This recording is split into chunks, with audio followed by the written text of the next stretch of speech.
Okay, so you watch the show. Now it's time to level up. Hit that join button and get the VIP treatment. Early access, behind the scenes, and even shout-outs on the spot. Get in the mix with the real ones, breeders, fans, and all the dog lovers. Join the fam, be a part of something bigger. Starting at just $1, you get access to the best content we got. And that's not all. Members get 10% off all merch and gear. Plus, you're on the priority list for getting your next pup. You're in the loop. To join, just click the join button below this video. Pick your tier and boom, you're part of the squad.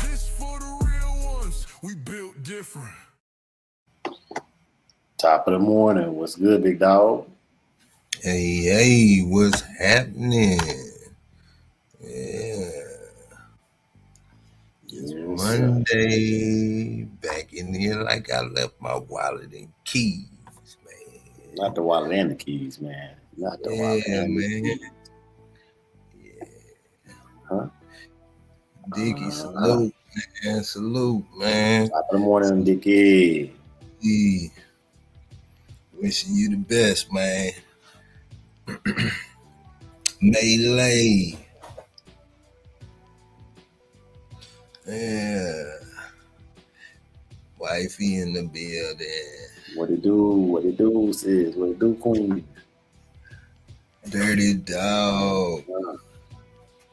Man. Dirty, loving dog. Yeah. You know what we came here to do? Yeah. Mm-hmm. Yeah, man. Top of the morning, everybody, man. Peace and blessings, peace and blessings. Everybody, we appreciate y'all coming out and supporting the show. If y'all don't know, now you're gonna know. This is the home of the Samurai Kennels Digital Dog Show. We just had it this past weekend. We had some phenomenal outcomes, man. You know, and we announced Pup of the Week, we announced Dog of the Month, and we had a Digital Dog Show winner, you know what I'm saying, which is TLH's Mossy. Yes, sir. So, shout out to all the brothers and sisters that came out this Saturday to support the show. We appreciate you and thank you. If you're interested in getting to the show, I'm going to drop the link right now. It is a by invite only now. We wanted to clean up the mess. So the first thing I'm going to do is I'm going to drop the Digital Dog Show. Throughout the show, what I'll do is I'll be dropping different links so that you can get involved. This is for the Digital Dog Show. The Digital Dog Show is a video contest, not a photo contest. All right, the video should be no more than 2 minutes long, and basically the video should show your dog teeth, walking, so we can see its gait. If you want some side and frontal shots, that's on you. You know what I'm saying? You decide how you want your dog portrayed, and then you put it out there. You know what I'm saying? You get out there and you show your dog in the best light. Like right here, I got these clips. My dog's doing work, man. You know, I would definitely throw some clips like that in there on my video to make the video more interesting and to show off the dog's capabilities, right? So we putting that out there. But right now, I just dropped the link for the Digital Dog Show. And to get involved, it's free to enter. You know what I'm saying? You enter your dog, you earn some clout, and then we do cash prizes. We also did t-shirt giveaways this weekend. So all of those things are included in the Digital Dog Show. None of this stuff is cost you anything but watching us and being involved in the community. This is the most interactive dog channel on YouTube, and we stand on that. You know, so if you're interested, the link is in the chat. It's also on our website, the official Samurai Kennels website. You can go on there and you can enter from there as well. Once you click the link, though, one of my admins will have to allow you into the chat, because we got to do a filtration process to make sure that you and us are safe from any of that nonsense that people try to just throw in there because they want to disrupt the flow. Okay. We also have Dog of the Week and Dog of the Month. And those are things that we also do for free. They're free photo contests. All you have to do is put a photo in there, and your dog could win Dog of the Week or Dog of the Month. Dog of the Month is only entered by dogs that have won a week within that month. And then we vote on the 4 or 5 dogs of the week at the end of the month during the Digital Dog Show for Dog of the Month.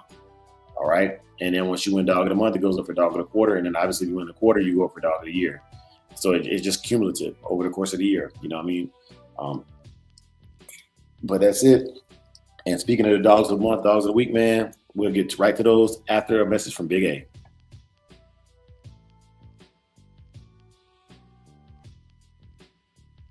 All right, he might be busy right now, so let me go ahead. I'm gonna go ahead and click on those now. Then. Oh, I was on mute, man. I was on mute. My bad. Yeah, you know what it is. Bushido code of the day, man. And that is Gen, compassion. Without compassion, power becomes reckless. A true breeder builds with heart, not just ambition. You know, you don't just put dogs together. You put bloodlines, futures, and your name together. Yes, sir. Walnut, PA, what's happening? That being said, man, you don't just put them together. You put things like this together. Shout out to Pitwise Kennels for the pup of the week. This is Pitwise's Carnage. Pitwise Kennels Carnage. Okay, nah. Mm-hmm. Fantastic looking animal. You know, he actually has some updated photos of this dog standing up. You know what I'm saying? And him and his sister are looking real good right now. You know. Yeah. Speaking of looking good, we had Big C's Cash Dog, the dog of the week. Big C. Shout out to Big C.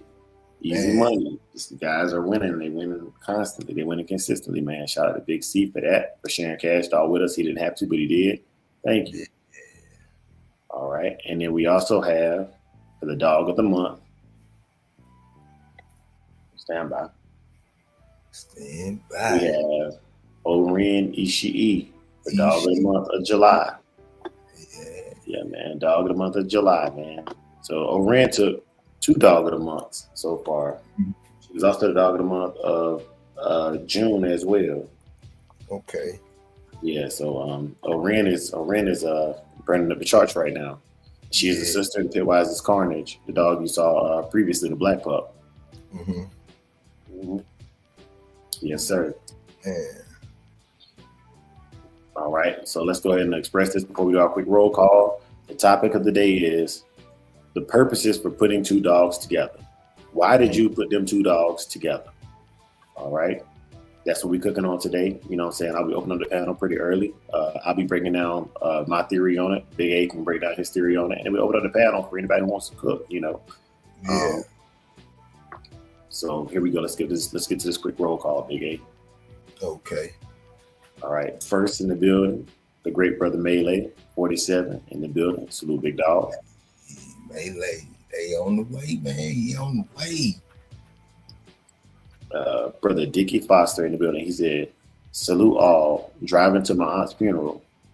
Yeah. Hospital to see my sister and having a great Monday. Man, salute to you, brother Dickie, man. Salute, man. Yeah. Prayers up for your family. I know you're going through a tumultuous time right now, and we just want to say we with you, bro. We with you. Yeah, man. Tiff say, hey, salute the chat. Let's smash that like button and subscribe button as you enter. Let's make this Monday great. We appreciate that. Thank you so much. Yeah. She's sitting right behind me. Dirty Dog Kennels. What it do, big dog? Salute. Appreciate that membership, man. Yeah. Tough times. He say, what's good, chat? Morning panel. Salute. Yes, sir. Yeah.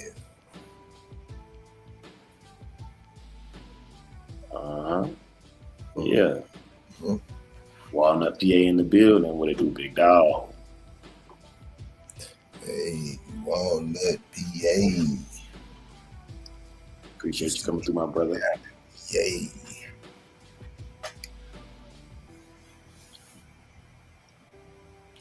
Yeah, man. All right, y'all. RBG in the building. Yeah. RBG. Hey, King T. King T. Mm-hmm. Young fam. Young fam with the ones, man. We appreciate that, bro. Salute. Yeah, man. Uh-huh. Yes, sir. Yes, sir. All right, so check it out, man. Today's topic, y'all, is purposes for putting 2 dogs together. All right, so this topic right here is going to be a twofold topic. And here it goes, okay? The first topic, or the first way I want to interpret this topic, is that putting 2 dogs together. Hold on, Big A, let me make sure I got it right. Man, I ain't even using the right mic. Okay.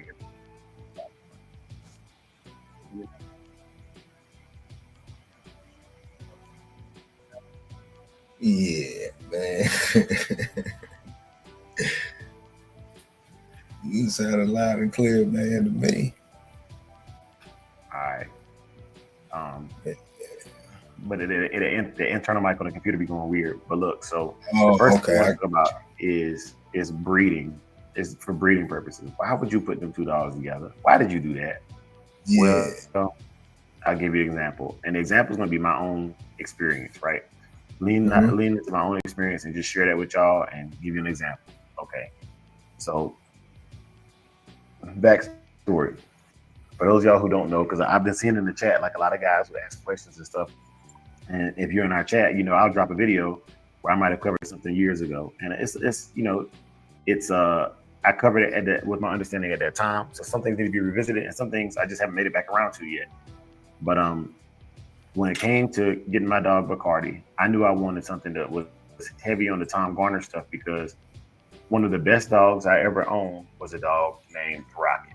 Right? Rocket was a Chinaman Maverick dog that was owned by my friend Wade Yarborough.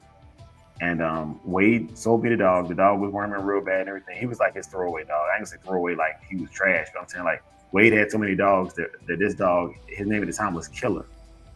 And Killer was bred off of a dog named Midnight to a dog named Damien. And that was the Chinaman and the Maverick in there. And things that I remember was Damien was pretty much I would say his like second in charge male on the yard. Like he had a big red boy paladin dog named Gangster. Gangster was his pride and joy. Everybody has a dog like that where dog is just it. It matches their personality.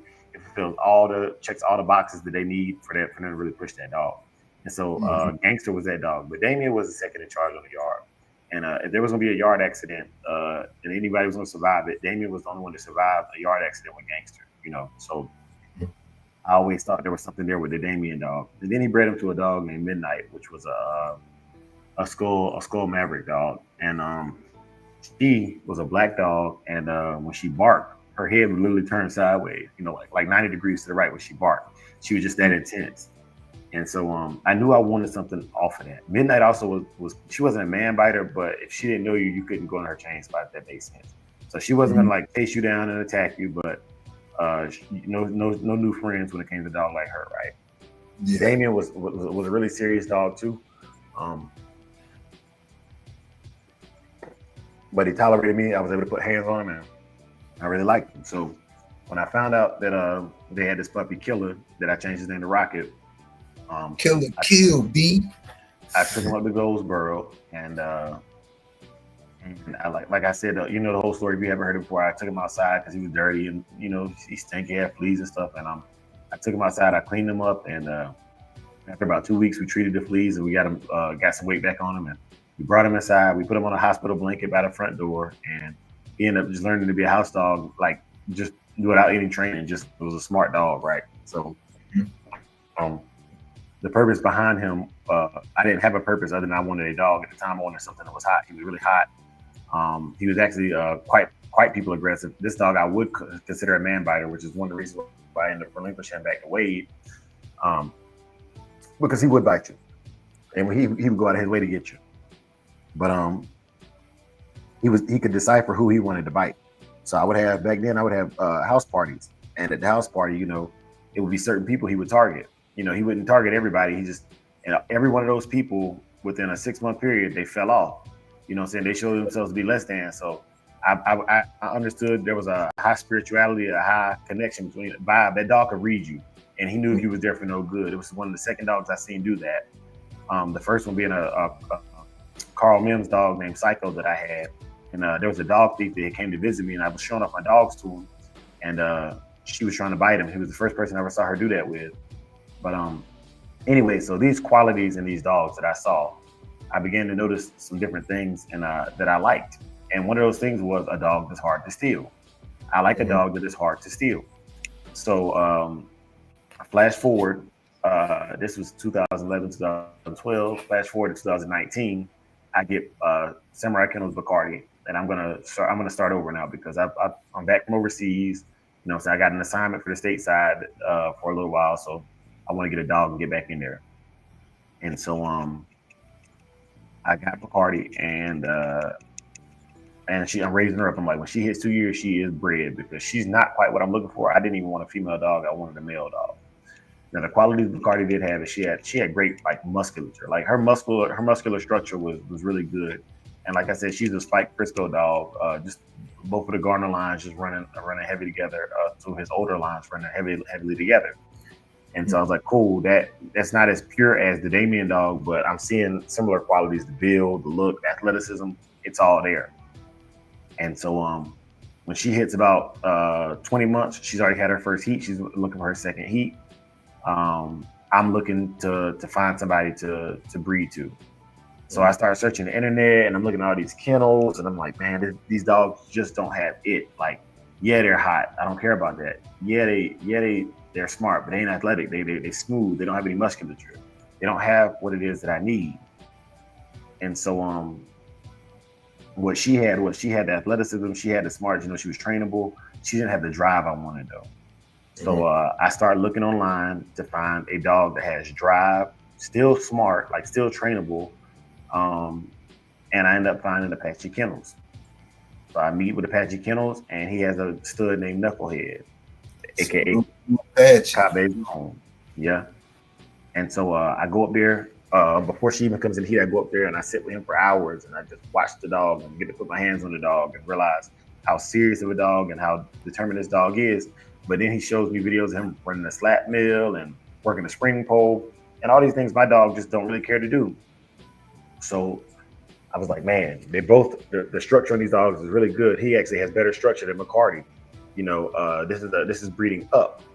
Now, when I started Samurai Kennel, my entire goal was to create a dog that could do bite work, but it was still a purebred American Pit Bull Terrier. I didn't want to cross any other breeds into the breed.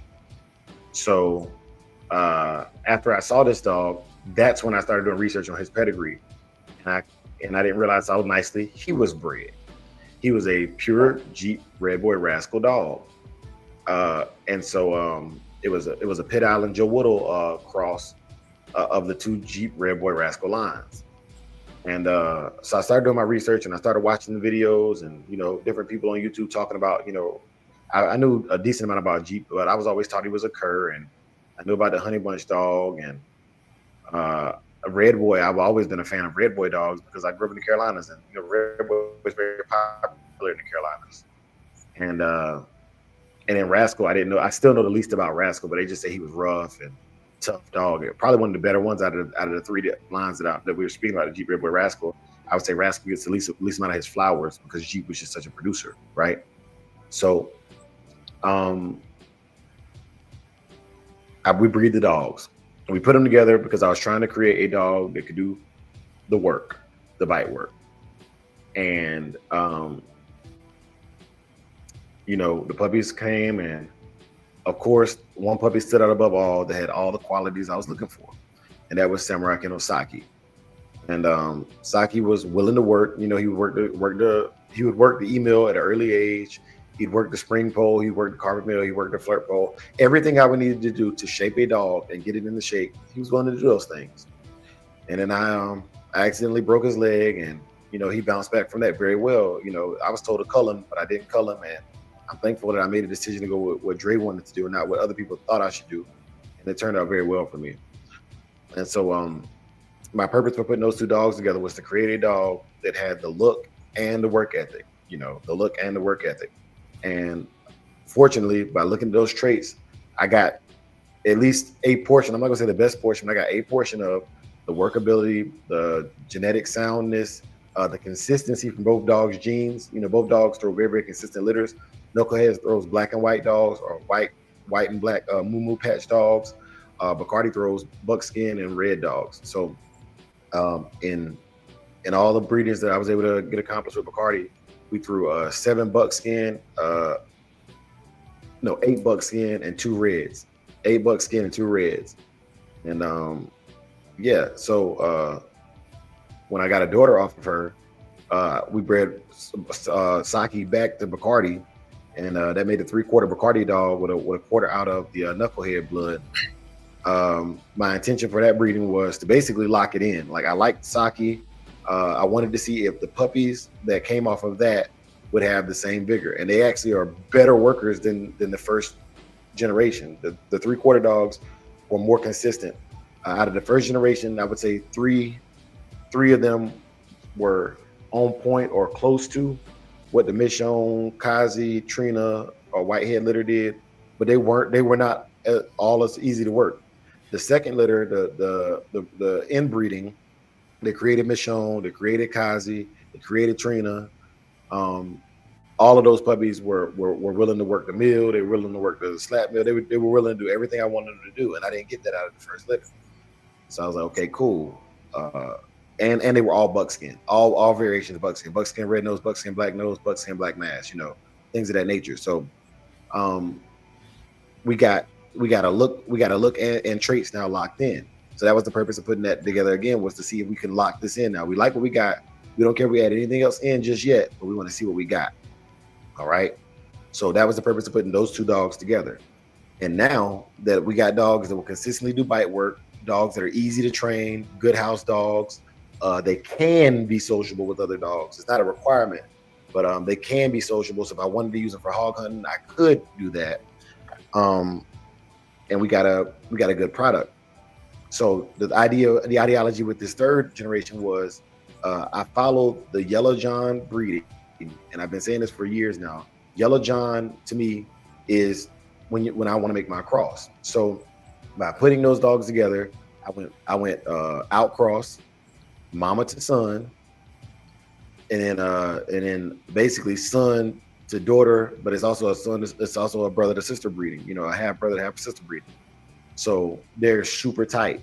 And this last breeding I just did was a brother to daughter to make as tight as I'm going to get. And this is about the same coefficient as a Yellow John dog would be. So the purpose of today's video is for putting two dogs together. The next breeding that I do with these puppies that I have here in 2 to 3 years, or however long it takes for me to see the genetic qualities I would need to see for a dog to be breed worthy, it will be an outcross. But that outcross will need to be to a dog that is 75% or better of whatever it is bred for. And that's what I look for. Now, in that 75% cross, that dog must show traits that I do not have, or build upon the traits I do have, i.e. this litter, I'm going to train specifically scent work with Tsunami. So if I'm training scent work with Tsunami, even with an outcross, I want a dog that has the propensity to do scent work, obedience, and is willing to work the meal. So once those check marks are hit on both sides, I'll put them together. That way, regardless of which gene pool I'm pulling from, there's the possibility that either one of those gene pools could produce a dog that does the same things that I'm already doing. But I can sustain it longer because I'm not inbreeding so heavily that I lose the traits to make dogs that are just retarded, right? Sorry for saying the R word, but that's what it is. Dogs that are not mentally sound. All right. Mm-hmm. I'm also looking to breed to a dog that is mentally stable and is not a people biter, but has lines behind it like Bolio, like the Maverick dog, like the Bully Son. Somewhere in there, I want something like that would get on your hind parts if needed be. However, I'm not looking for a dog that's going to chase a person down and bite him or be the next news case of a dog that's going to bite people. But I want a dog that has that in there, because when I bred Knucklehead to Bacardi, they both had either Chinaman or Bully Son in their pedigree. Actually, Bacardi had both, and Bolio as well. And so by having those dogs in there and knowing the stories behind them, even though it's 7-8 generations back, that's all I needed, was a little sprinkle of that ability to bite a person to do the protection work. And so when I do my outcross, these are the things that I am looking for to put into two dogs to put them together. That's my purpose, putting two dogs together. So I got my rocks off, man. Welcome Lynx, welcome Six Dog, brother Big A. Yeah, man. Yeah, you can go ahead and drop the link too, man. I'm not, like I said, I'm not a breeder, man. So I look at it from the outside looking in. I always look at the dog first, preferably the male. For something that I like, or the female, something that I like, I look more into the, the breeder and see what they working with, man. And ask them questions, you know, and or let them explain to me their program. And if they, you know, sometimes their words don't match what you see, you know, it's just a part of doing the due diligence, I guess you could say. Also, you know, if they really can't explain their program in full in the direction they're trying to go, man, you know, that's something that I always look at, you know, how you know, how in depth can they explain that, you know, their program, you know, and all of that, you know, that stuff mattered to me, you know. Yeah. Yes, sir. Yes, sir. Yeah. So another thing that I do is I'm looking to lock in traits that you can count on, that I can count on. I like buckskin dogs. I genuinely do. I have a bias to them. And it started with the dog I had named Shaba. Shaba was actually a Carl Mims bred dog, grandson of Cruz Rolex. Let me see if I can pull him up, man. I got him in the chat. I'm gonna pull him up for y'all, man, so you can see the dog and kind of see where the ideology from Saki came from, because it wasn't a whim to just get a buckskin black mass dog. It's been there. On the cover of DMX's album Grand Champion, there's a buckskin black mass dog that I really like. He was a champion. I can't remember his name. Every time somebody tells me his name, I forget it. It eludes me. But the dog itself was a phenomenal, fantastic dog, and I like that. I like that look a lot. And shout out to MKM, man. He got a grill of puppies too, man. Shout out to my brother MKM. Shout out to Cut Wop. Shout out to Sino Perez. I'm scrolling through the chat. I'm seeing these names of these guys sharing their dogs with us, man. We appreciate you. Yeah, man. But yeah, man. So Shaba, honestly, like it's like Saki was like the second coming of Shaba, even down to personality. And Shaba was a pure Red Boy Jocko dog, you know. Yeah. Coming down off of Cruises, Rocky, Cruises, Rolex, you know, that stuff. So I really enjoyed it. That's before I knew how to do online peds. So there is no online ped for Shaba, but he was BFKC registered, along with his half sister, Psycho. And that was gonna be my breeding pair, half brother, half sister breeding to start off with. I had somebody mentor me into the game, and they were like, "Hey, I can show you right now how to put a yard together. You can start a yard off of these two dogs. You know, you could breed them together, and then you could take the puppies back to them if you wanted to before you have to go out. You know, so I believed in that heavy. I know that for that line of dogs that they believed heavily in the Yellow John stuff, and so I believe in the Yellow John stuff as well because of it. You know, so that's one of the reasons why, because I've seen it work before. You know, I've worked before. That's it. That's the Grand Champ album cover right there. That dog right there looks really good to me. And I'll share with y'all another dog that I think looks very, very similar to that dog, and that's, hold on just a second.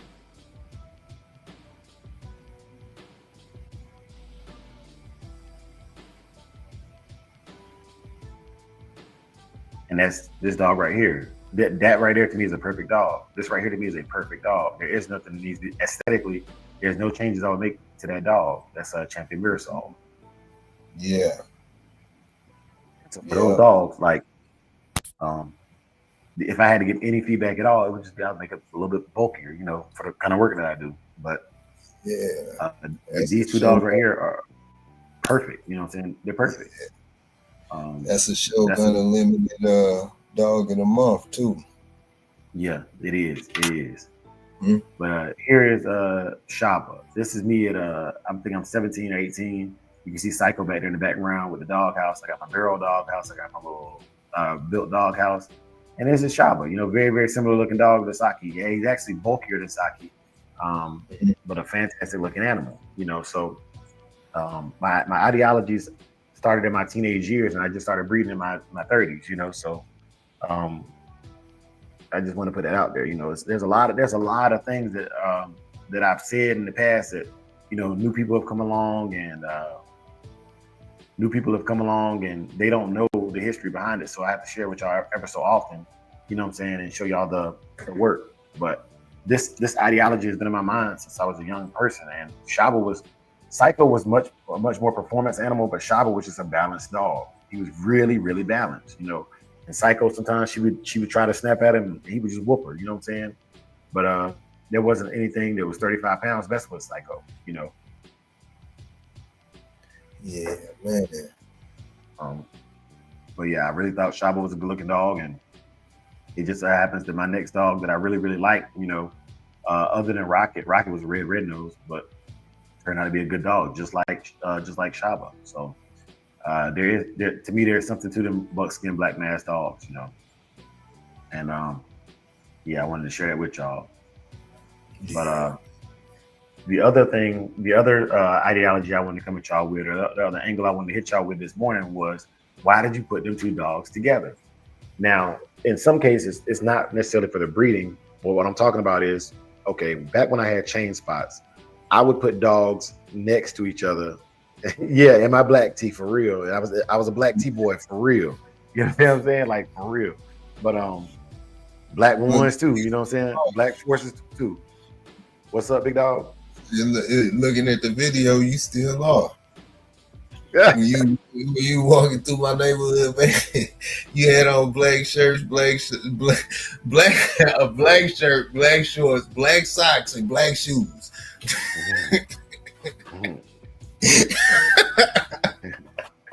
Yeah. Big Toyo, what you do, big dog? Look, here you go. It's coming up. Salute. Hey. What's happening with y'all this morning? Hey, it was happening. Don't you do it either, Toyo. I ain't doing nothing, bro. I ain't doing nothing. I like what y'all putting together though. Putting the dogs together. While you put the two dogs together. That's a good one. Yeah. You know what I'm saying? Nonstop had actually covered this about 3 weeks ago, but I wanted to cook on it too, man. You know what I'm saying? Shout out to Nonstop and Bo, man. Yeah. Salute. Ooh. But yeah, Toyo. So you got anything you want to add to that, to the breeding side of it? Because I was going to the positioning them and putting them together physically. Mm-hmm. Okay, just let me see where you going at with it. I'm just keep seeing where you going at with it before I interject. Okay. All right. So what I was insinuating, y'all, was when I had chain spots on my yard, this back in 2006, 2007, when I had chain spots on my yard, what I would do is, if a dog wasn't turned, I would take that dog and put it between two dogs on the yard that were turned. So either direction that dog went in, somebody was there to make sure that he was going to stay honest. You know what I'm saying? Yeah. And after, a couple of weeks, a month or two being between those two dogs, that dog would then, by default, feel the need to react and behave in a similar manner to the two dogs on his left and his right side on the yard. I had a square pattern in the yard. Baddest dogs were in the corner. The ones that would bite you were in the corner of the yard, and they were in the corner of the yard. So that dog thieves, if you make it through there to steal the dog off the chain, you still got to make it back past one of these man biters to get out of there, and he's probably gonna grab you or the dog in your arms as you're trying to leave. So that was the intent behind having it like that. The ones that was my turnip kings and queens was in the corners of my yard. So and they had longer chain spots. Their chains were typically anywhere from 12 to 15 feet, whereas my dogs were a little bit softer. They were on 10-foot chains. I had it set up that way for a reason. And I had it where they would wear down the grass. I lost a couple of tails like this too, y'all, so be careful.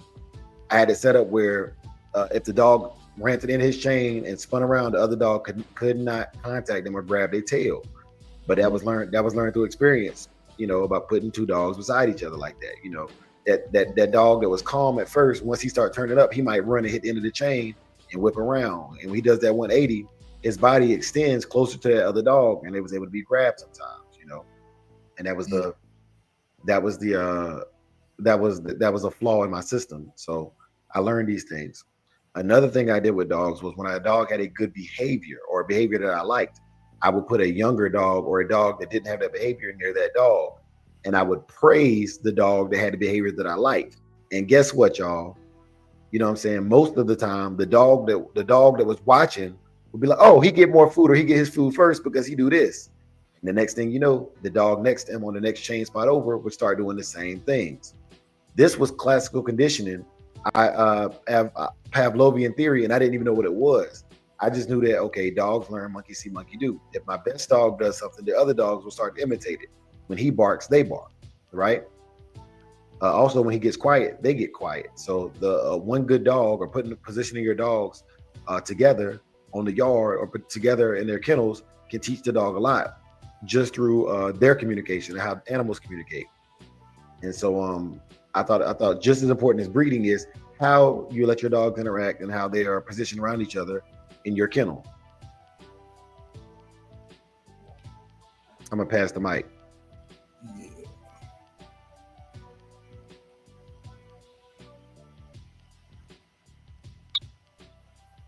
What? How you say? Big A? What he said? What he said? What he said?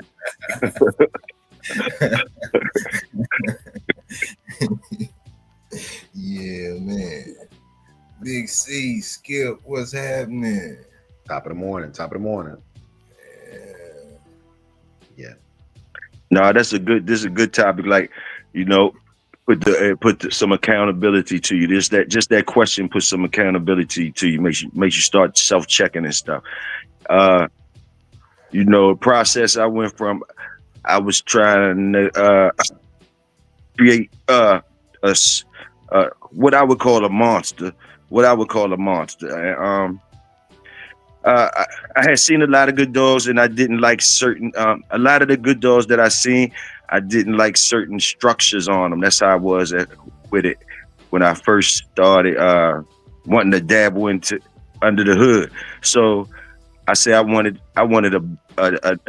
I like a bigger head, like a kind of bigger head and stuff. So I started working with trying to get some structure into it that I liked. And once I got the structure I liked, where I'm at now is trying to put a governor on it, like Big A, like a governor on it.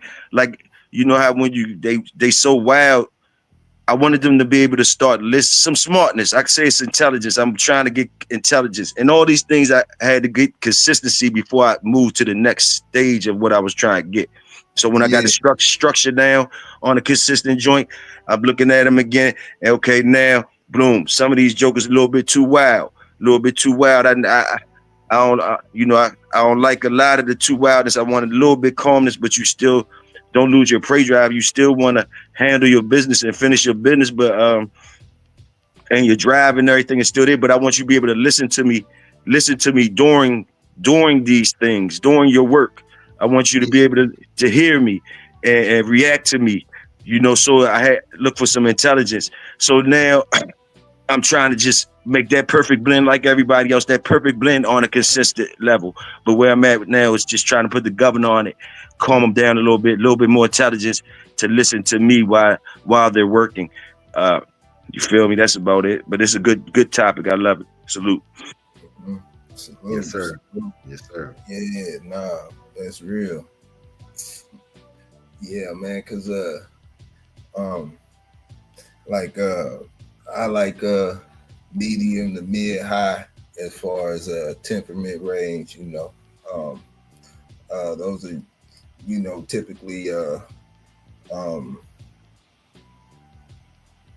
less of a how can I say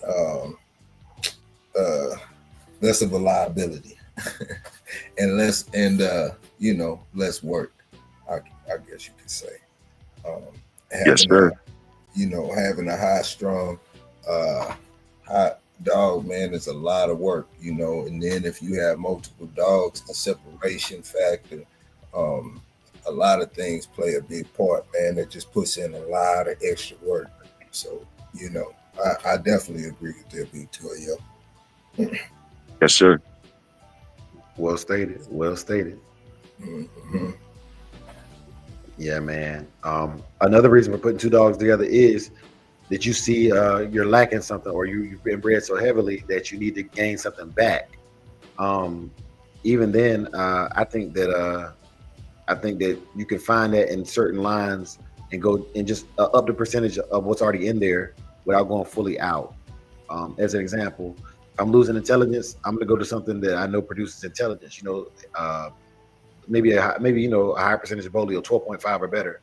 And I'm not saying 12.5 is a high percentage, but you don't get Bolio in its purest form anymore. So finding lineages of Bolio dogs that have it. I like the Frisco dogs, so I might go heavier on the Frisco for one breeding, just to bring that back. Shout out to MK and Bottoms in the building. What's good, big dog? Hey, If I'm lacking mouth, I might go into the Bully Son stuff. I think Bully Son still got that crunch to it. Personally, that's a personal opinion. You know, some people, you know, he stopped, but I think he was a hard mouth cur. You know, personally. And so when I look into these things, man, I'm looking into what is it that I'm lacking, or what is it that I want to add to the sauce to keep it moving forward and not lose it anymore. You know, so not regress. You want to progress, not regress. And that allows me to do that by understanding what I like in dogs, what I don't like in dogs. I also know if I add a heavy percentage of Bully Son to my stuff, with my dogs already doing bite work, I'm probably going to get more of a man stopping litter. And who those dogs go to matter as well, you know, for each breeding. Like this breeding right here that I just did, this Gen 4, they are straight old yeller. So I expect smart, I expect them to be able to work, I expect them to be willing to work, I expect these things to be, you know, a certain way. And in order to maintain that, I'm gonna have to go out after this, man, because they're just too tight. You know, so this is as tight as I feel comfortable getting. But I would look at aunts, uncles, cousins first, because the blood is already there. So I'm not gonna have to fix a blood for my liking. I'm not gonna say fix it because it's wrong, but I know that most kennels don't do the work that I do. So my selection process has to be based off of the raw talent of the dogs. What does this dog naturally have? Does he naturally get quiet when the owner says be quiet? Does the dog naturally shape himself? Does he look show ready on the chain? These are qualities that I'm looking for, that if I'm going to add it to my program and it's not already there, it has to have the same qualities. Does it work the meal? Will it work a flirt pole? You know, this is how I keep my dogs in shape. This is how I entertain my dogs. So if the dog doesn't do that, you know, maybe your dog does swimming. I don't have access to swimming. So I'd be doing that. To me, I would be doing that dog a disservice to try to add it to my program when it's a great dog. I don't have the facilities to maintain a dog like that or keep that trait strong, you know. Now, some people go, well, you know, why does that matter? It matters because what I'm building is a dog that's easy to train, easy to shape, easy to live with. And in order to have it easy to live with, I don't want a dog getting bored. Today we might do scent work. Tomorrow I might teach him how to climb a tree. The next day we might do the slap mill. The next day a long walk. The next day weight pull. The next day wall climb. Then we might flirt. Then we might spring pole. And over the course of a month, this dog gets 10 different exercises, you know what I'm saying, rotated through on a 6-day rotational period. So my dogs get the mental stimulation they need, so they're not super destructive, because left untapped, they just destructive animals. They got enough mouth to destroy your house, you know, to destroy your backyard. So I need dogs that not only are powerful, but are willing to use that power in the constructive ways that I see fit. That's important to me as well. Yes, sir. And I also I wanted to throw in there another stipulation with, as far as my yard thing.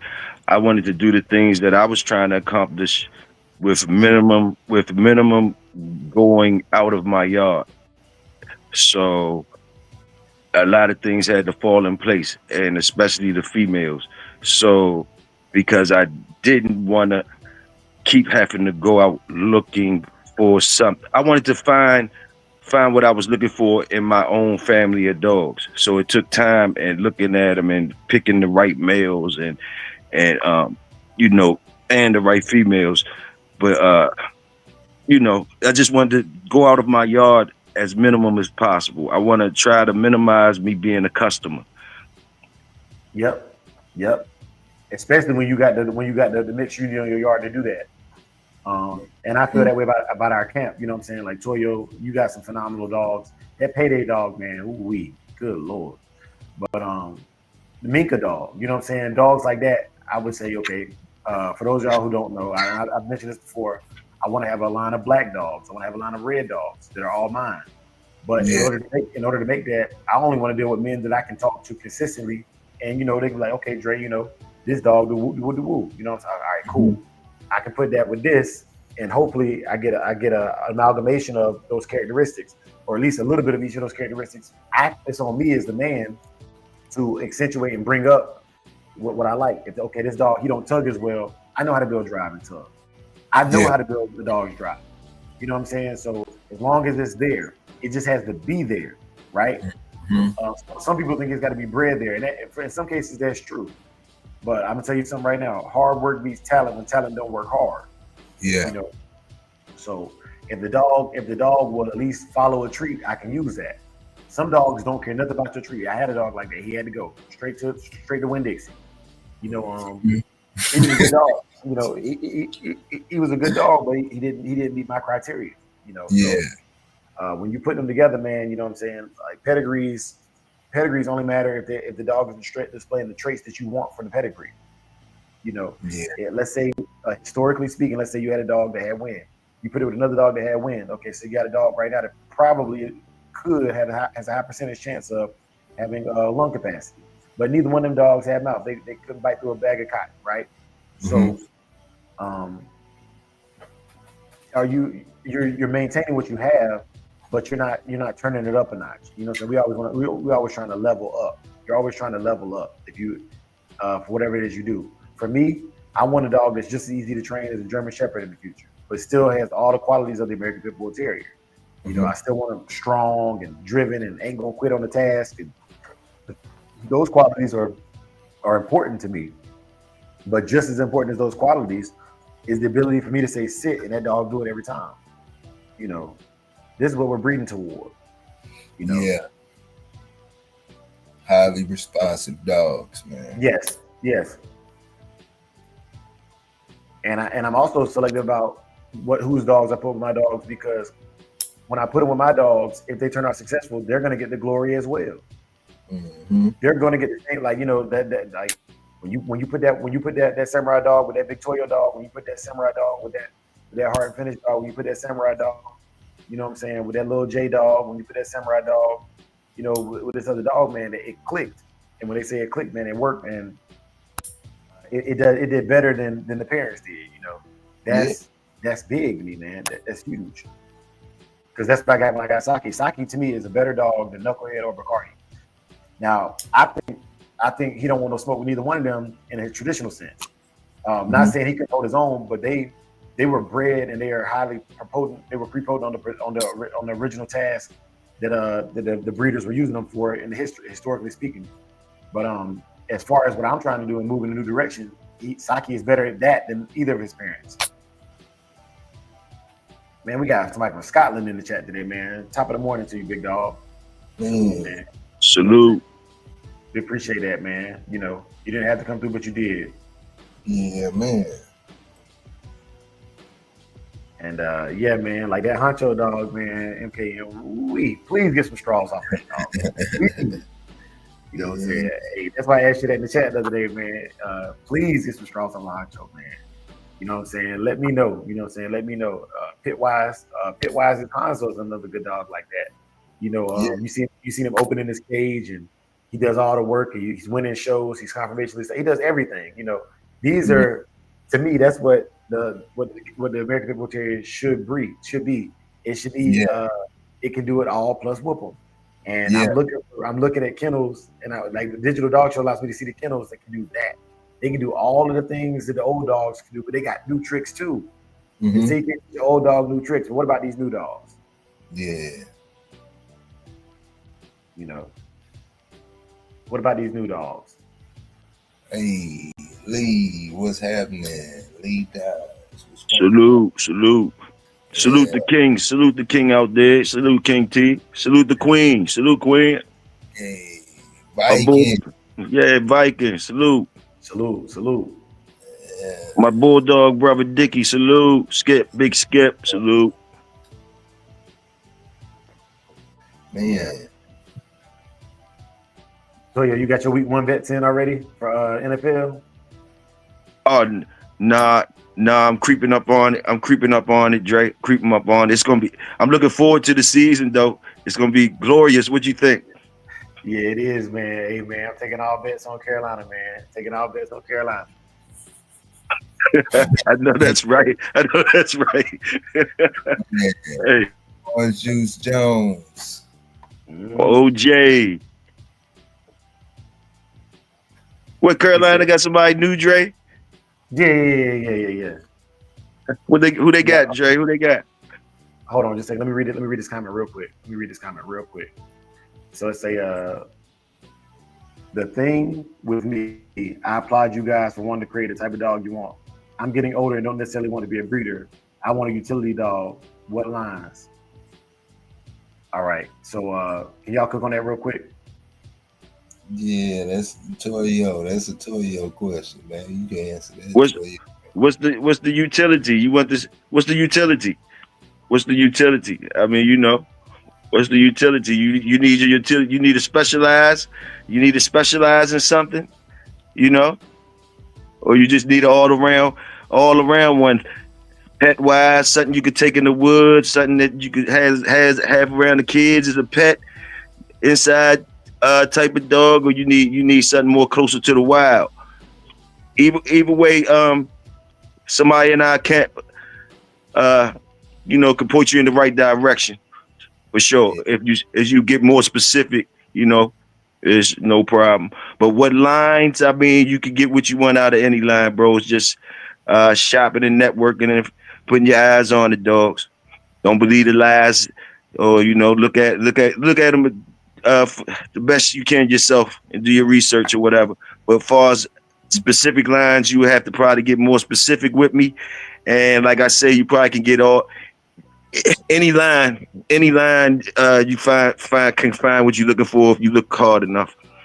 That's just my opinion now. That's just my opinion. I'm not an expert. Yes, sir. Hey, Pitwise said something crazy in the chat too, man. But he said he a Giants fan, so he's delusional too. Pitwise, what's happening, man? All right, Toyo, we picked up that McMillan kid to answer your question before, man. He was out here in Arizona, and one of my guys that I work with, he sponsors Arizona. So he's I don't want to tell you wrong island. I don't know if he's Samoan or Hawaiian. Don't get it twisted, but we call him Tech. He owns Solid Grinds out here. He's a caterer for Arizona State and University of Arizona. And so when the kid got drafted, man, you know what I'm saying, he knows McMillan. So I'm hoping that his hunch on McMillan is right, for Carolina. Okay. I think I missed what position he played. He's a wide receiver. Okay. That's what's up. Yeah. Yeah, man. But yeah, man, as far as that, man, speaking to the utility, I think this is what I mean when I say utility dog. I don't need a dog that excels in any one area, but is ready for any task I give it. You know what I'm saying? If I decide I want to take it to the woods and hog hunt, at a minimum, it can grab onto an ear and hold on. It might not be the smartest or move the slickest, but it can do that. Or if I want to put it in a confirmation ring, the dog looks good enough to do that. Or if I just want to have a dog to lay on the couch with me and go on my walks with me in the afternoon, and if a coyote or something come out, or if there's another animal, stray dog on my path, he can dispatch it, and do his thing.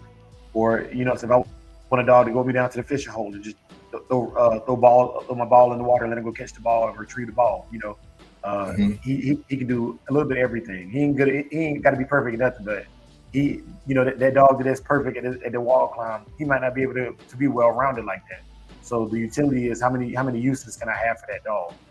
And I agree. That's what I'm breeding toward myself is a dog that can do a little bit of everything. But if I had to crown it on anything, it would be intelligence and trainability, bond with the trainer.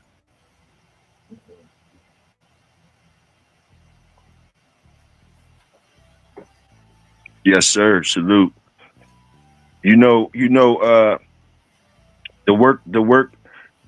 work ain't easy. Like, just from my experience, I could have got stuck on each one of the stages that I try to push through. I could have got stuck on each one of them if I didn't network, if I didn't be honest with people or whatever. I wouldn't have, and I had to be able to be honest with people and had to talk to people, even though I'm creating something for myself, like y'all asking about something, specific things and what y'all want.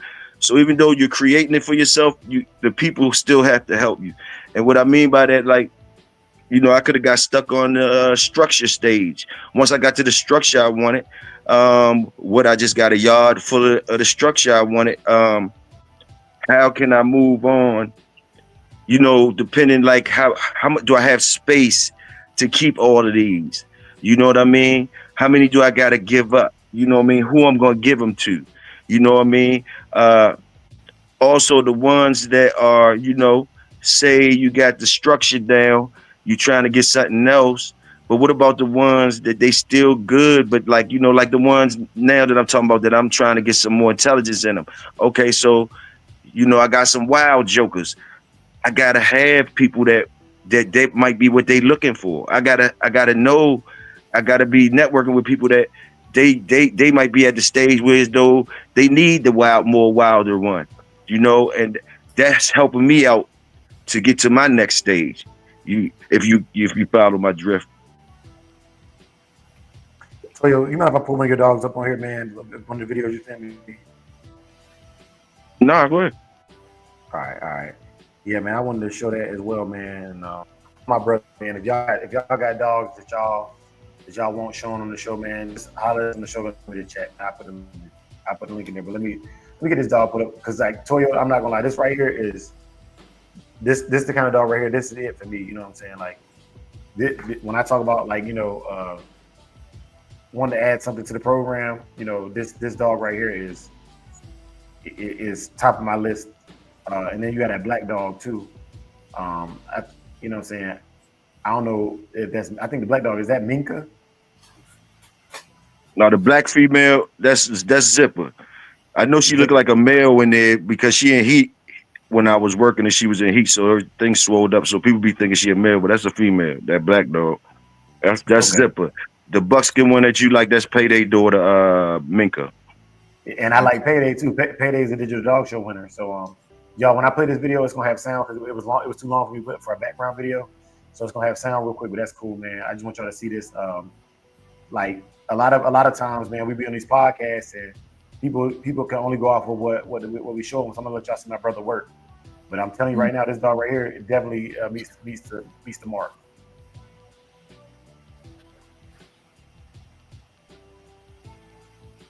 And it's a video too. Yeah, there we go. Yeah, she definitely meets the mark. Yeah. And this is by my brother Toyo, Big Toyo. You know what I'm saying? Yeah. So yeah, like when he be on here, you know what I'm saying? He's not one of these guys that's on here talking about dogs. He don't have them. Like he's showing you him shaping that dog. Very, very athletic dog. Like I wouldn't have to change anything in my program to add this dog to my program because she already has all the intangibles that I would need for her to have in my program. Look at that. Woo-wee. Now I be clowning Toyo all the time, man, but hey, you gotta salute the work, man. You gotta salute the work. Yeah, man. And it's the daughter of Payday. Daughter of Payday. Yeah, I need some of that. I need that in my life. I need it in my life. Want it in my life. Come put it in my life. Hey. Okay, Big A. Okay, on a Monday morning. Yeah, man. Yeah, because I know I show my dog. This is my channel, so I show my dog a lot. But I'm not. I'm not. Never will I ever try to overshadow my brothers, man. They all have quality animals too. That's one of the things that attracted us to each other was, you know, we don't have to look down on each other, to look up at each other. We walk beside each other. You know what I'm saying? Yeah, for the love of the dogs. For the love of the game. For the love of the game. Y'all Yes, already sir. know. Yeah. And I'm excited, man, because yeah, man. Toyo, $17,000. If he asks for it, that's what I'm gonna have to pay. Now look, Toyo, I'm gonna have to get on a payment plan with you, bro, because your brother Dre work a government job. I don't have even my side hustles can't afford no $17,000 up front. So I wouldn't. Yeah, I would. You wouldn't have to pay. You don't have to pay. You don't have to pay it. I mean, you know, that's how it is. You good hands. You good hands. You know, you good hands. You good hands. You do stuff with the dog. So, you know what I mean? That's worth more. That's worth more than money, really. You might take something that you got from me to another level. That's the type you know, that's the type of how I look at you. You know what I'm saying? You know, you really into it. You really into it. So it wouldn't be no problem. I just be talking my 17 band joint because that's how I feel about my dogs or whatever, whatever. But like, you know, good people is good people. That's how I look at it. Yes, sir, man. Victorio, he alright, man. He alright. You know what I'm saying? Yes, sir. Yes, sir. Shout out to CosmoCon TV, man. Salute, bro. Salute. And yeah, man. OJ, hey, Big Dre, OJ said he looking for the catch dog type size or whatever, whatever. I'm gonna tell you, bro. Pops got some joints, man.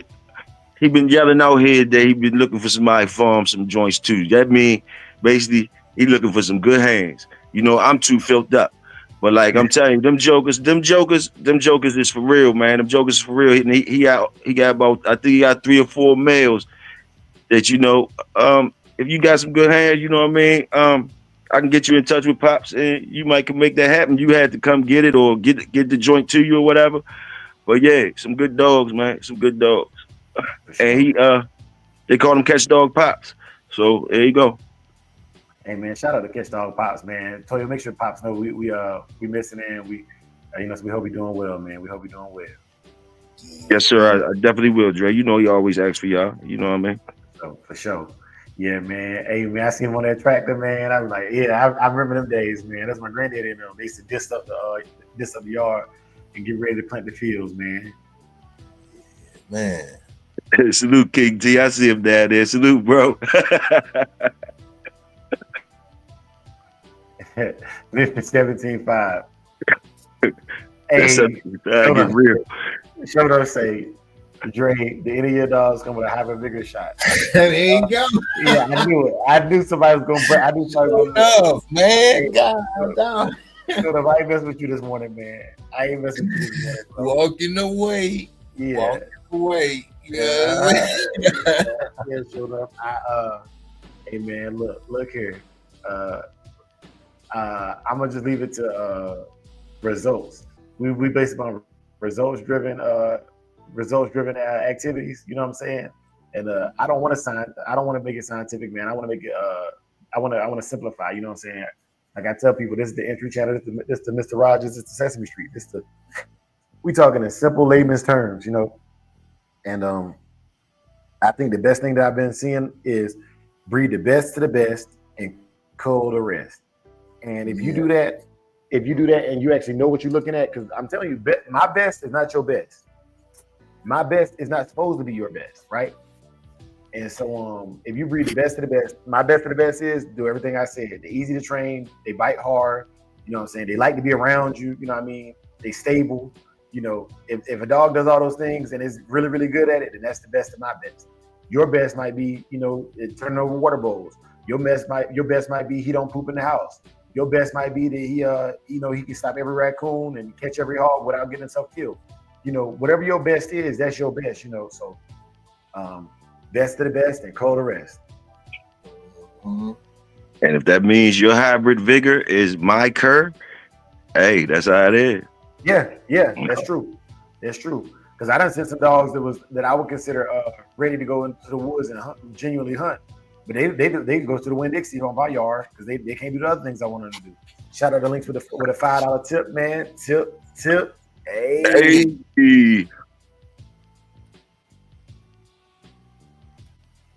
Yeah, man. But for example, man, like I always use that scene from Life, man. I think any breeder who don't understand that scene from Life, and my ideology on dogs, man, like we gonna just agree to disagree. I'm not mad at you. You know things I don't know. I know things you don't know. But when they brought that baby out there, I think what was her name, Mirabelle or something like that, and they had that baby, all them convicts, you know, yeah, you know. And Brayman said, "I'd have it, boss." You know, like that's what I look at when I'm looking at like a breeding program. Like, you know what I'm saying? If I hold this baby up next to the parent, you know what I'm saying? Can I see the influence of that parent on this puppy? If I can't see that, then my dog is not prepotent enough for my bloodline. Period. Like that dog he just showed you off a Payday reminds me of Payday. You know what I'm saying? Like it's reminiscent of Payday. It don't have to be an exact clone. I don't care about that. Like my dog. If my dogs ain't throwing buckskin black mask, buckskin red nose, or some variant of black and white, I don't care how good the dog is, man. It's not reminiscent of. I want to see hints of the past with glimmers of the future. You know what I'm saying? I want you to look and be representative of your family, but be better than the last generation. You know, so if y'all want to put a name to it, you can put a name to it, but that's it. You know what I'm saying? For example, I have a gap, right? Every one of my kids got a gap. Ain't even a question. You know what I'm saying? My wife was like, I wish you would DNA test me, boy. You know what I'm saying? We still be married, you pay child support, you DNA test because you know these kids yours. You know what I'm saying? Ain't even no question. Like I can look at their gums before their teeth broke through. Yep, that's mine. You understand what I'm telling you? And some people gonna laugh at that. That's cool. Laugh all you want to, but I know my kids is mine. And I know some of y'all out here right now, your kids don't look like you.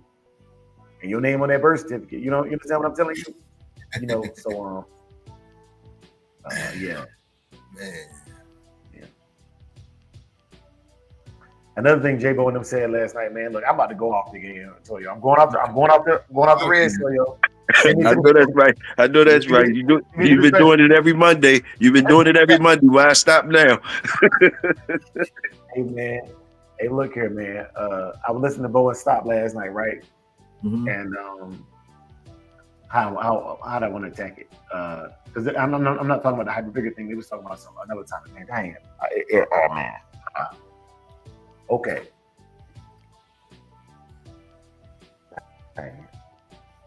I'm trying to think of exactly how I want to say it because I want to attack the subject, and if people get offended, they get offended because of the subject, not because of who said it.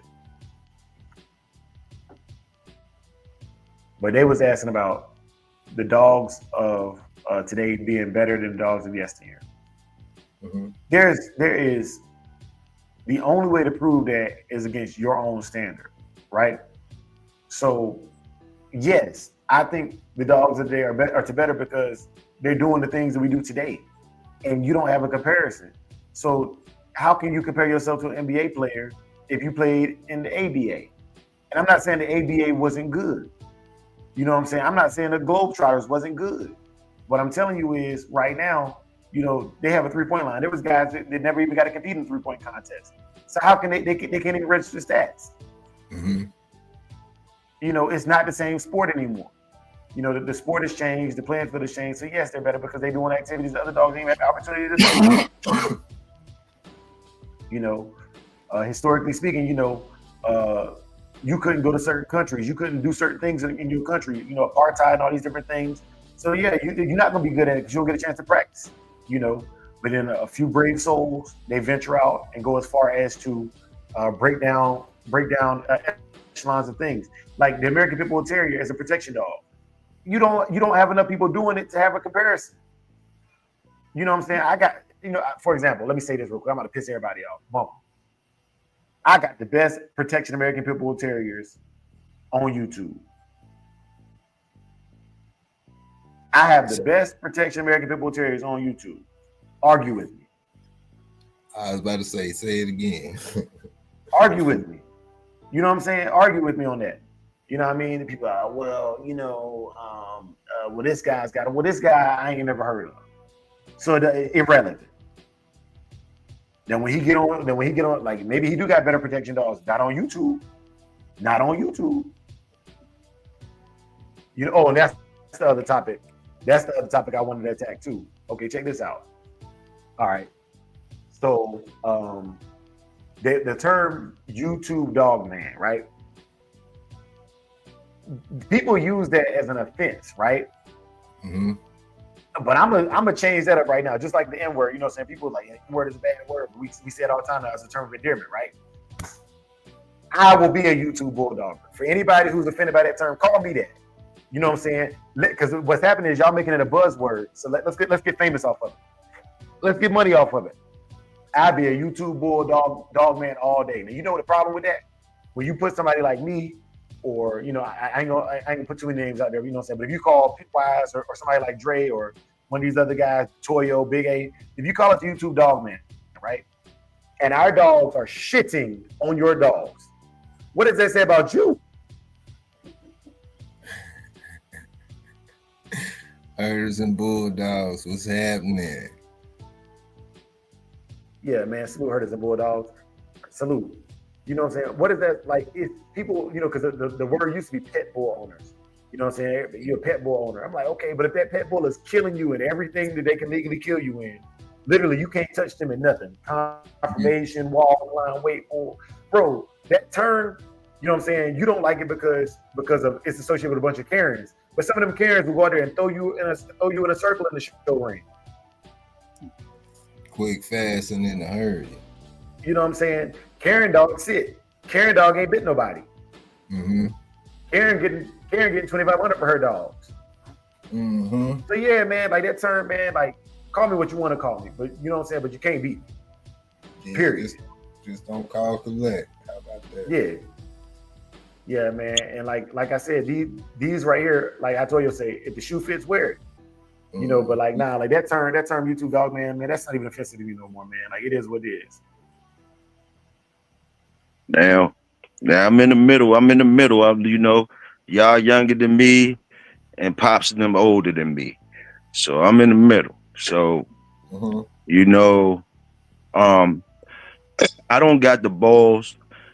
I don't have the balls to make a statement like the dogs getting better now than the past. And that's just me now. That's just me. It's because personally, the way I roll, before I say that, I would make sure that I have something on my yard that then broke some records of the past or something to be for sure. That way I'm not gonna be saying I believe, I'm gonna be saying I know, because I got one right here that broke the record from 79 or whatever. You know what I mean? Boom, boom, boom. Now, as far as my experiences now, and I'm just going on my experience in my position at the table, I done seen some very strong dogs of the past. I done heard of some very active dogs of the past that didn't accomplish the many of things in the woods, in all arenas. I have heard of them, and I have seen some of them personally. Now, today,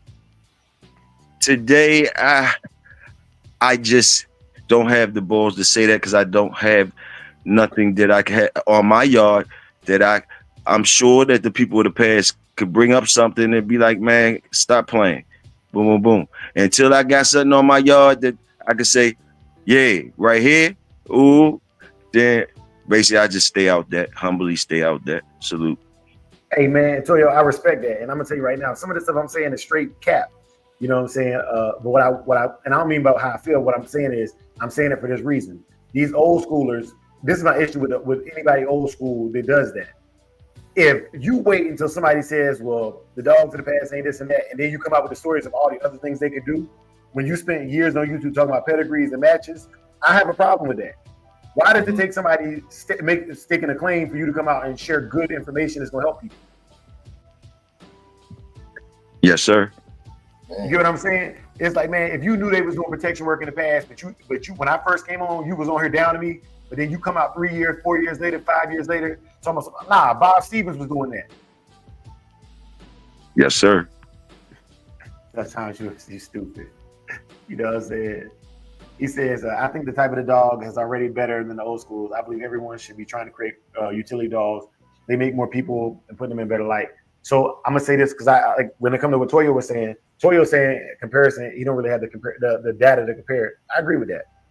And like I said, for me, my job is sometimes to just spur people to do the right thing. And sometimes that means getting dirty. Sometimes you gotta get dirty to clean it up. You know what I'm saying? You ever pressure wash something before and came inside clean after pressure washing the driveway? You're gonna come in there sweaty and grimy, but the job is done.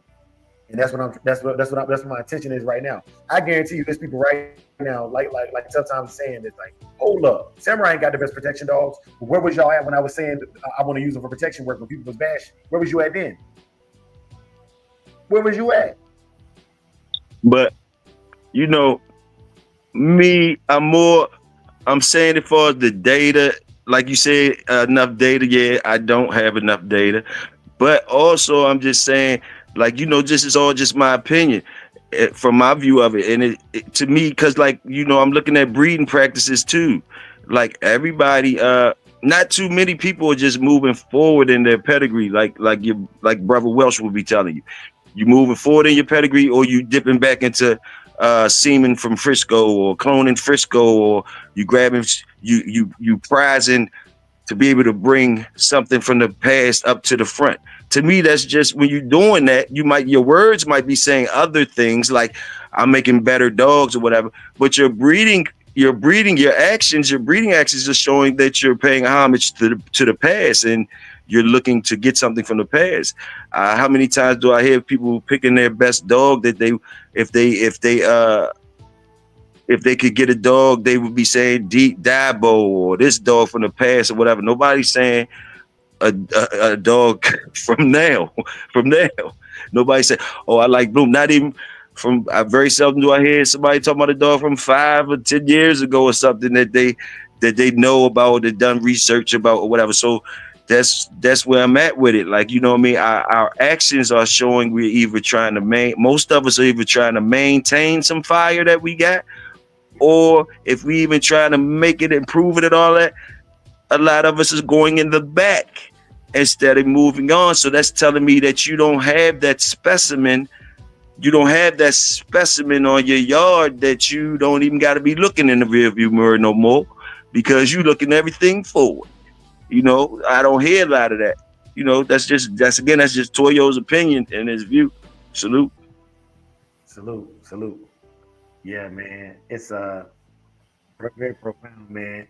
And I think you're right, bro, as far as the breeding for the future, man. But I don't even think it's that. I think it's a lot of it is people they don't really have a direction. And that's kind of what the whole purpose of the show was, man. Put two dogs together for what? Why did you put those two dogs together? You know, if it's preservation of the breed, that's fine. Let me make that abundantly clear, man. I'm not saying there's anything wrong with preservation. If you just breeding a line to keep it alive because you know what it was, you know how important that was to the game, ain't nothing wrong with that, in my opinion. But personally, I don't care nothing about that. You know what I'm saying? As far as the direction I'm going in, you know, there's not even a lot of kennels that I can go to get the same qualities that I'm breeding for myself, which is why I started breeding in the first place. If I could just go buy dogs that are already utility, ready to go, I would be breeding dogs. But I came in there and I was okay, cool. I'm gonna find me a kennel that's doing what I'm already thinking about doing. And ain't nobody, if they doing it, they're not showing it to the point where I'm like, okay, it's consistent. I can see generations. I can see it for myself. You know what I'm saying? Because I don't believe none of the hype, none of the pedigree. I don't believe none of that stuff. Ain't a pedigree I've seen yet that I believe. Ain't a pedigree I've seen yet that I believe. And that's not to smoke anybody out with their pedigrees. It's the fact that, like, with every story we tell about a grand champion, there's some kind of discrepancy there. Well, you know, he was ducking this, or, you know, well, that dog ain't bred how they said he was bred. You know, the paper, I don't want to deal with none of that, bro. Show me what you got. I'm not trying to make you do anything illegal, but show me what you got. You know what I'm saying? That's what it's about, man. I don't care about that pedigree. I look at the pedigree once I see the dog. That's pretty much it, man. You know, I just want to see, you know, what you doing with the generation that you have. You know, what are you doing now? You know. Yes, sir. Yeah. Yeah. Shout out to Nonstop, man, in the building. Salute, big dog. Hey. And you know, the Bulldogs, unless you know it's going to be a change coming. Like, you know what I mean? I can't say the same about you, Dre. Like, when I'm looking at you, I'm not seeing you talking about buying no semen from no old dog or whatever. I don't know. You know, you look like you moving forward, trying to make something new. See, but like in our community, it's kind of shunned of trying to do new things. So it's kind of like people fall in a safe thing. You want to be safe in our communities, which that's why a lot of people just follow the program or safely trace things, follow the program, follow the formula. It's scary to go out there and try to create the wheel. You hear how they look down again, they laugh and things like that. So that's what you go up against when you're trying to do that. So a lot of people is, you know, it's comfortable to fall into the safe lane, trace things that worked. You always hear about it worked. It's proven. It's a working formula. It's proven formula. So people gravitate towards that. You know what I mean? Yeah, Drake said he was about to start cloning. You know what I'm saying? Who said that? And Dre did. Hey, boy, man, look, Your Honor, I want that shit for the record. I ain't, man. Look here, man. Okay, All right. See, Big A, I'm like, playing. I was only kidding, okay? It was only a joke. Yeah, because I mean, to me, man, I would clone a dog, but I would clone a dog for the purpose of breeding or put it to the public. Like Saki, this dog it has a special place in my heart, man. I don't even know if I would want another one because if it ain't him, if it just looked like him, man, I'm gonna be superiorly disappointed. Yeah, You know? what if it's a shell of it? You know? What if it looked like it, you know what I'm saying? But knock, nobody's home. You know what I'm saying? Shout out to Fresh Kennels Combine and they're regulating the cat, big dog, whatever, big dog. Yeah, man.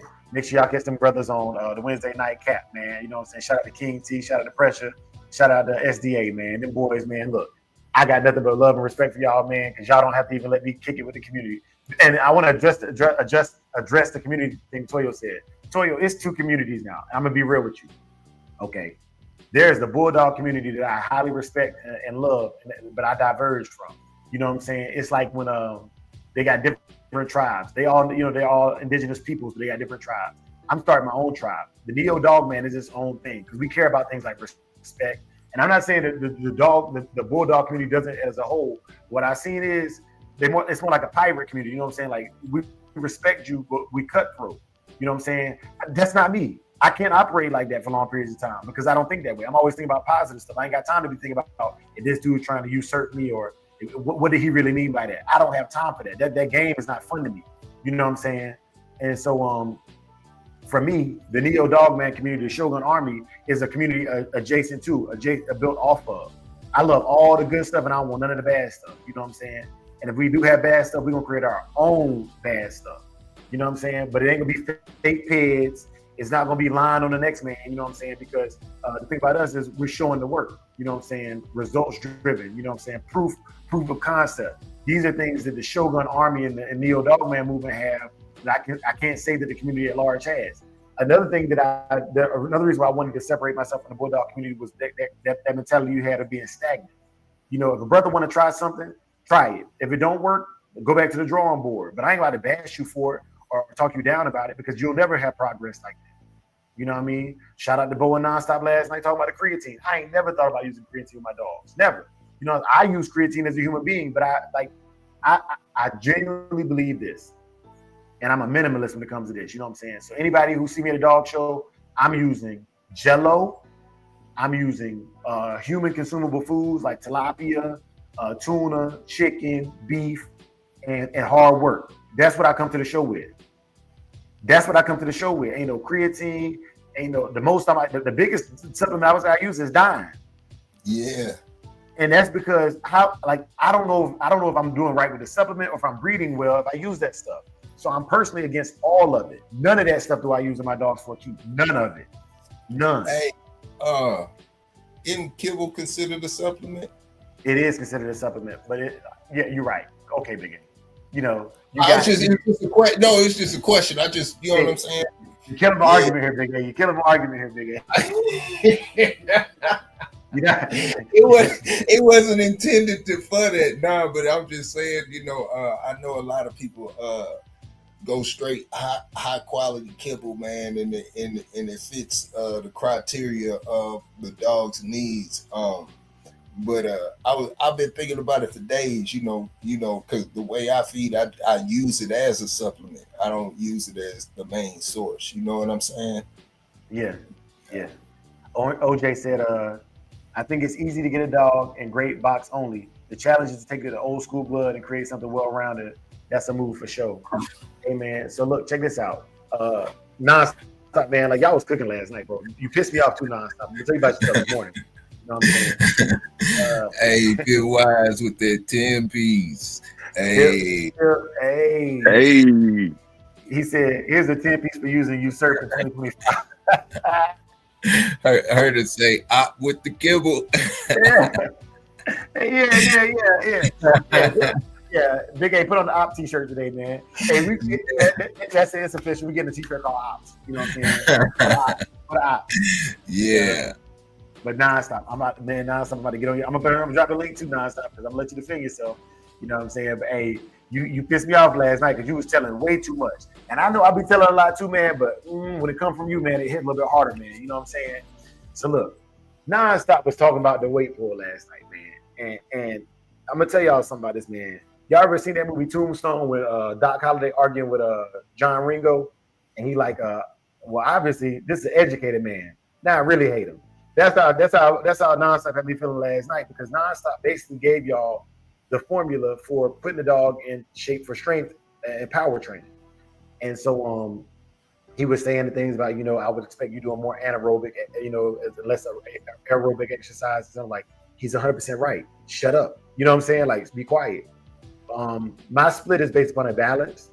And I've shared my split before, 1 day of power training, 1 day of cardio, say 6 days a week, to get in shape. And that's what I like, so I want the engine that can breathe, but I also want an engine that has enough torque to pull whatever load we pulling. Now, when we talked about anaerobic and aerobic training, I got mad because if people understand that, it makes it more difficult for me to do what I'm doing. You know what I'm saying? So I definitely I respect that, Nonstop. I appreciate you for sharing that, man. But I'm gonna tell y'all right now, it was all lies. Everything he told y'all last night was a lie. So yeah, see, yeah, salute them, because that might be Bo. That might be Bo too. So Bo, how they be playing with us. Make we give them somebody compliments and the other one taking the compliments and stuff. So that might be Bo. You never know. But yeah, I feel exactly what you're saying, Dre. But me personally knowing that brother, like that was like him freestyling, like that was just that was basically man, and what he would do, and him and Bo was going back and forth with it, asking questions, and it was definitely class in session, where they was basically like what they would do in their head. They was going through the whole thing and breaking it down, and different things, and all the time they was thinking about it. So just the way we trying to push this thing forward, with this positive thing and bring them dogs in it, good light and stuff like that, and getting guys like that to run their engines and throw those gyms out here. It's definitely a priceless thing. So salute to those brothers. Salute. Hey, Fino said, that's why I'm finna keep my mouth shut for a while, because at the end of the day, we all compete. Yeah, and it was all fun and games, when, what I'm saying, when the breadcrumbs, when I was the one dropping breadcrumbs, man, I don't like that, man. I don't like that. I'm gonna drop a dime on them boys. Nah, man, it's all love, man. And shout out to the brothers that's using the bungee cords and know what they doing them bungees, man. Because if you know, you know. Oh yeah, salute them bungees, and salute them boys that's walking them dogs, man. Salute them boys that's walking them dogs. Can't beat it. Salute. Yeah. And in the chat, man, Pitwise, I think it was Pitwise, or maybe it was Walnut. They dropped a chart in our Shogun chat yesterday, man, and it had what the different exercises target. Now, for somebody like me who lifts weights consistently, and I understand how to target specific areas, we're gonna have another buzzword on in there: protein synthesis. You got to understand what protein synthesis is to maximize your growth if muscle is what you're trying to develop, right? So, for example, steroids create what's called an anabolic state. Now, the normal person or animal is in an anabolic state only 2 to 3 times a day. Anabolic is where your body takes in rapidly the nutrients that you're putting into it. For example, after the gym, it is my supreme obsession that I get the maximum amount of protein, carbohydrates, and nutrients into my body within 45 minutes of waking up in the morning. Also within 45 minutes of any workout that I do where my heart rate is up for more than 15 minutes. It is essential that you eat protein at those times so that your body can rapidly absorb it. Anything after that, you're in what's called a catabolic state. In a catabolic state, your body stores it typically as fat for use when you go into an anabolic state again. So sleeping for long periods of time, fasting, and workouts typically put you in an anabolic state, and it only lasts for about an hour. So when somebody adds anabolic steroids, if they don't know what they're doing, they're not going to be able to sustain that, and it's going to destroy the body, because what happens is in an anabolic state, once again, your body is rapidly consuming proteins, carbohydrates, nutrients, multivitamins, etc. You know what I'm saying? And so if you understand that about your dog, the most essential thing that I do with my dogs is immediately after workout, once the cool down has happened, within 30 minutes, because dogs' lifespans are shorter, therefore I would assume their anabolic window is shorter. They must be fed as soon as they are breathing normally again. Don't go 6 hours after you do a workout and feed that dog. He's in a catabolic state again. Okay? So when they first wake up in the morning, you know what I'm saying, I usually do treats, feeding with treats in the morning so they can gain. And these are things that if you don't understand them, you will never be able to outwork them, because there's science behind it. There's definitely science behind it. Shout out to Yellow One in the building, Channel of the Quarters, Big Dog. What do? Salute, Big Yellow. Hey, Dre. Yeah. Yeah, I wanted to ask you because he was above my head last night. A lot of that stuff. When he was saying something about, I heard the words. They was kind of like the words you saying right now. Okay, was one of them to do with the muscle, and one of them was doing with the air when he was talking about like arrow and what's the arrow stuff he said? Okay. What was that? So so in the military we use that for basic training. We use anaerobic. Oh, let me start with aerobic. It'll be easier to explain this way. Aerobic exercises have to do with cardiovascular. That's the slat mill. That's your road work. Anything that gets the heart rate up and is for like running, long time endurance. Aerobic, getting air into the body, right? Aerobic exercises. Anaerobic exercises are to do with building muscle. That is the weight pull. That is the spring pole. That is, you know what I'm saying? When you're walking, like I got the harness on the dog right here, walking like that, adding resistance to the dog. Anything that's dealing with resistance for the muscle and causing muscular fatigue is anaerobic. Anything that is going to exhaust the dog for its cardiovascular, the heart, the lungs, you know what I'm saying, making the liver work, the organs work, aerobic exercises. And to have a balanced program, you got to have both. When a dog goes to a show and that dog is railed out and he looks good, but he's skinny, don't have the musculature, I'm like, okay, this person focused on diet and aerobic exercises. That's how you get a more slender dog for that dog's physique. Every dog will have a different physique, so you're not gonna get the same dog. But I can look at a dog and tell, okay, this person did slat mill on. I can look at a dog and tell that for the most part. Some of them genetics are gonna change, you know, like some of them are just naturally more skinny, more streamlined. So for some of them, I get it wrong. But majority of the time, you can look at a dog and say, okay, his back end is good. You know what I'm saying? His front end is good. That dog has been trained with some anaerobic exercises. They're using the what you call it? They're using the bungees. They're using the harness. You know what I'm saying? Maybe they're using the carpet mill more than the slat mill. So the dog has just as much muscle as it does cardiovascular endurance. And I think whether you were doing it for historical speaking sense for the box, whether you're doing it for a confirmation show, whether you're doing it for weight pull or slat mill, the best of both worlds is to have a little bit of each in your keep. Because even if you're doing weight pull, the dog got to be able to breathe for the whole day. If you're doing the slat mill work, yeah, he should be able to run that mill for a long period of time. However, for those quick bursts of energy and that torque, you need some muscle behind that. You know what I'm saying? So, yeah, Toya, to answer your question, aerobic breathing, cardiovascular. You know, it's like cross country. You know what I'm saying? It's like track and field. You know, it's about how long the lungs and heart can hold out. For the anaerobic, it's about how much weight you can lift, about, you know, how powerful you are, about, you know, the fast twitch muscles. Yes, sir. Yeah, that's what's up. Thanks, bro. Yeah, yes, I liked it. I liked all of that. I liked all that. Then they was going back and forth talking about keep them in if we're gonna do that, you gotta keep them shape. What was the transfer, the adjustments to the conditioning packages for the different events? You know what I mean? Like, is he just showing? Yeah. And the pyramid. Oh, you ain't like it? What about the pyramid? The pyramid program, they was going in though. The pyramid program, I was like, hold up. I said to get my book and paper out. So Bo kept asking the questions, and nonstop kept answering, and everything he said was right. So I train with pyramid. I'm 195 pounds and I bench 315, right? And so the reason for that is since high school, my coach taught me how to do a pyramid. A pyramid is where you start off with your warm up weight, right? Typically 100 to 150 pounds lower than your maximum 1 rep max. So I might do 12 to 10 reps. Then I go up on the weight and I go down to 10 to 8 reps. Then I go up on the weight and I go down to 8 to 6 reps. Then I go up, and this is in one workout. So like with my bench, I start off with nothing on the bar, and I do 20 reps with nothing on the bar. That gets the synovial fluid going, right? And I'm using a human being, but I use the same concept with dogs. So I do 20 reps with just the bar, right? 45 pounds just to get my synovial fluid. That's the fluid that lubricates your joints before I lift. Push-ups and synovial fluid going. Okay, then I throw 135 on there. I hit 10 reps on that. If I'm feeling good, I do 12. You know what I'm saying? We're gonna do 10, 8, 6, 4, 2, 1. All right. So then I go up to like 175 and I do 8 reps on that. Then I jump up to 205, somewhere between 205 and 225. depending on how strong I feel that day, and I do 6 reps on that. Then I jump up to 250 and I do 4 reps on that. Then I jump up to 275 and I do between 2 to 4 reps on that. And then I go up to between 300 and 315, depending on how strong I'm feeling that day, and I do 1 rep on that. And then I'll go back down the pyramid if I got time, you know what I'm saying? But I'll, I'm dropping the weights, decreasing it on the other side of the pyramid, you know what I'm saying? So I go back up to 4 reps at 250 again. Then I go back up, you know what I'm saying, like that, and you pyramid the weight. With the dog, what I would do is I would do weight pulls, So I use cinder blocks. I don't really use weights.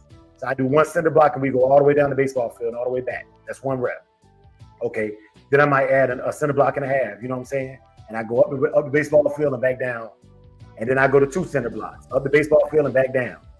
Okay. And then that, you know what I'm saying? Like for a dog, that's a good little workout. So then I go back down to a cinder block and a half, go up the baseball field and back down the baseball field. You know what I'm saying? And then, I am casino, but since nonstop want to break, since he already put it out there, since he already put it out there, I want everybody to it. Then I go back down to 1 cinder block. Then I might do what's called a kicker, and I might just do the harness with me adding resistance by walking to get the burnout. And after that, I'll take him off of there once the muscles is warmed up, and I might play fetch for 10, 15 minutes, or I might do the flirt pole in conjunction with that to get them fast twitch muscles all the way burnt out. Because you want to build muscle, you want to tear muscle fibers. So once the muscle fibers are torn, we get back home, you know what I'm saying? Water, some electrolytes, and then a good meal. You know what I'm saying? And then a good meal. That's an example of an anaerobic exercise. Yes, sir. Salute that, man. Salute that for sure. But let me cook on nonstop again, man, because I'm on your head today nonstop. You made me mad last night, but it's out there. It's out there.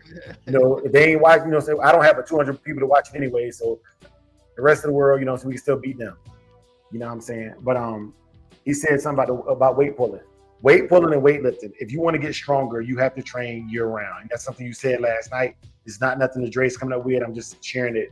Yes. When I take breaks, I lose strength. I lose power. So you want to have a progressive overload and you want to maintain, so even if you're not advancing the weight, you're like, okay, I'm at a good weight right now. You want to maintain that because you're going to hit plateaus where the dog might need to age out some. Maybe at 2 years old, he couldn't pull 5 cinder blocks. You know what I'm saying? But now at 4 years old, you might need 5 cinder blocks just to give him the same workout he was doing with 2 at 2 years old. But if you're not training year round, you'll never see those peaks and plateaus like that. You're always going to stay level. So, yeah, man, there is no off season for the anaerobic exercises. For aerobic exercises, I never not do cardio, but my cardio is increased for the dog shows. But I like to build muscle year round, and then I like to cut it down and remove the fat to see what I've actually accomplished muscle wise for the dog shows. So my dog at 4 years old is going to look significantly more muscular than he would at 2 years old because he spent more years building those muscles and packing on those layers of muscle and that deep muscle tissue.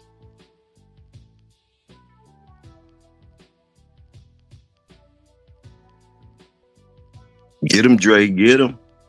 Yeah, man. But yeah, man. It's Calypso, man. Salute Calypso, man. Check out Beer and Bulldogs. Check out Bulldogging with Bo. Check out Cat Bros. Like I said, check out Yellow One. These are other channels where the information can be synergized. You know what I'm saying? Synergy. That's where all efforts are put together to generate a powerful product. You know what I'm saying? Nothing I'm saying is standalone. I don't want to be right. I want to get it right. So go to these other channels and get a full spectrum of what people think and their examples of how they use it. But I will say this, man, results focused training, results focused exercises, results focused breeding is what I'm here for. You know what I'm saying? And I ain't the best at nothing, but I'm willing to show the work, man.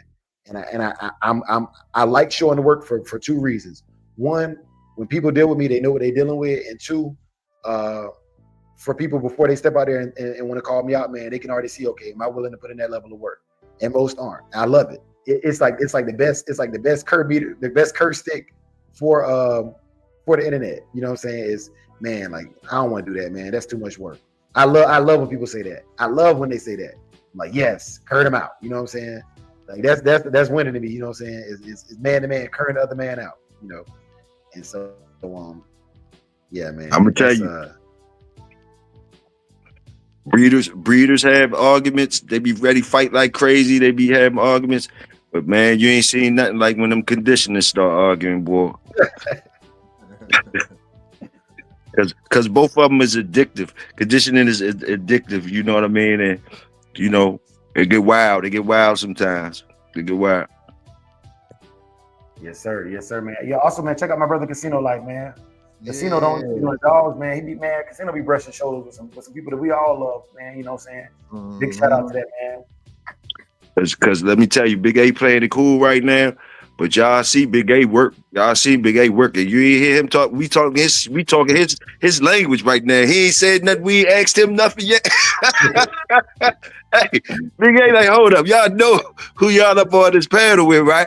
Y'all up here with a monster, right? Y'all know I do this, right? So Big A, I smell you, bro. Salute. I smell you. Yeah. Big A, no disrespect. No disrespect, Big A, for real. You know what I'm saying? No disrespect, man.